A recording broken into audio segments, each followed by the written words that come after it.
Penjabaran saya tadi membuat saya punya gerak di kemudian hari bisa merasakan yang namanya jina-jina dari multiras dari berbagai.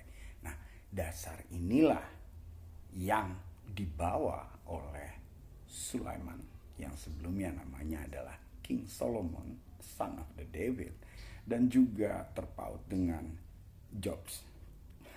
Ya kan? Dia adalah Job, Ayub, yang kemudian dia berubah menjadi seorang yang pengajar tentang Kidung Agung.